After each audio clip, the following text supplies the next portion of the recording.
Assalamualaikum warahmatullahi wabarakatuh. Saya Sunarno dari SMA Negeri 1 Tangerang. Kali ini akan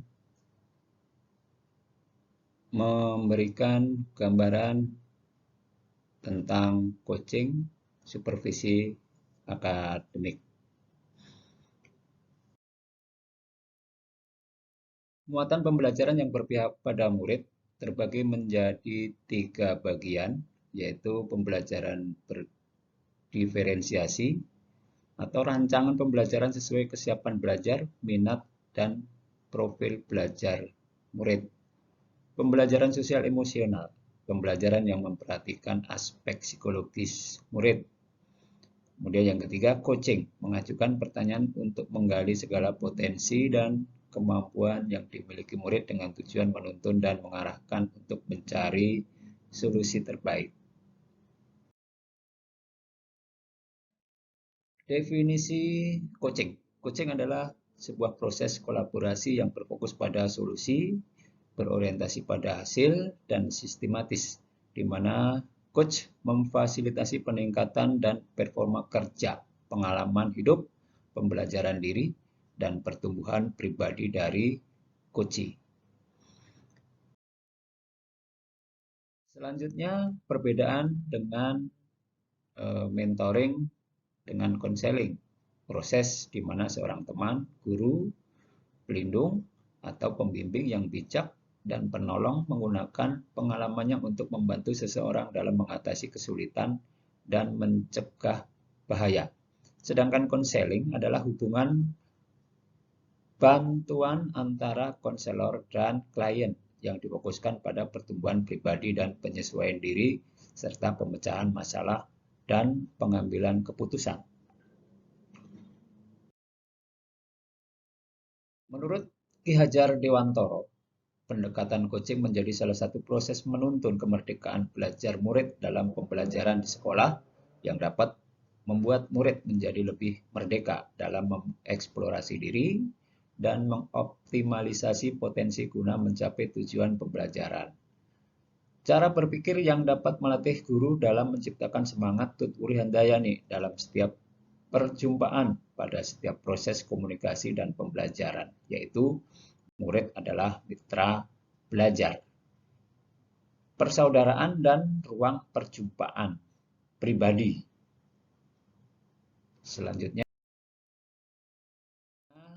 ada beberapa keterampilan dasar dalam praktik coaching. Ada 4 keterampilan dasar dari proses coaching. Di antaranya adalah keterampilan membangun proses dasar coaching, keterampilan membangun hubungan baik, keterampilan berkomunikasi, dan keterampilan memfasilitasi pembelajaran. Coaching model Tirta adalah yang menurut saya adalah terbaik. Tirta sendiri itu berasal dari singkatan. Yang T pertama, tujuan. Tujuan menyampaikan coaching kepada coachee. Identifikasi, memberikan pertanyaan-pertanyaan dan umpan balik yang mengarah pada identifikasi potensi coachee. Rencana aksi, memberikan pertanyaan-pertanyaan dan umpan balik mengenai rencana aksi coachee dalam menyelesaikan permasalahannya.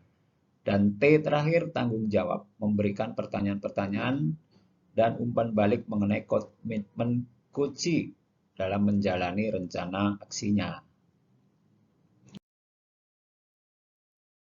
4 aspek berkomunikasi untuk mendukung praktik coaching. Yang pertama, komunikasi asertif. Yang kedua, pendengar aktif. Yang ketiga, bertanya efektif. Dan yang keempat, umpan balik yang positif. Pada kali ini, saya akan mengkoneksikan antar materi pada modul 2.3. Filosofi Ki Hajar Dewantara, yaitu pendidikan bertujuan untuk menuntun, menumbuh kembangkan kodrat anak sehingga dapat memperbaiki lakunya. Saya hubungkan lagi dengan nilai dan visi guru penggerak dan sekolah, yaitu menciptakan ekosistem sekolah dan budaya positif untuk memenuhi kebutuhan belajar individu. Saya hubungkan kembali dengan pembelajaran yang berpihak pada murid, yaitu penerapan pembelajaran yang berdiferensiasi, pembelajaran sosial emosional, dan coaching. Kaitannya dengan Merdeka Belajar, yaitu melalui pembelajaran yang berpihak pada murid, dapat mewujudkan murid yang merdeka dan berkembang sesuai dengan potensinya. Dan yang terakhir, saya kaitkan dengan profil pelajar Pancasila, yaitu terciptanya well-being pada diri murid.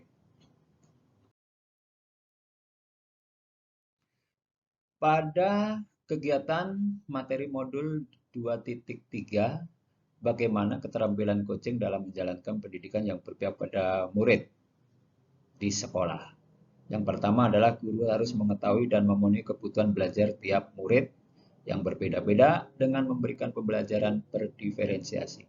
Yang kedua, guru harus bisa mengenali emosi dan membangun hubungan sosial emosional dengan murid agar bisa memberikan dampak psikologis yang baik bagi murid.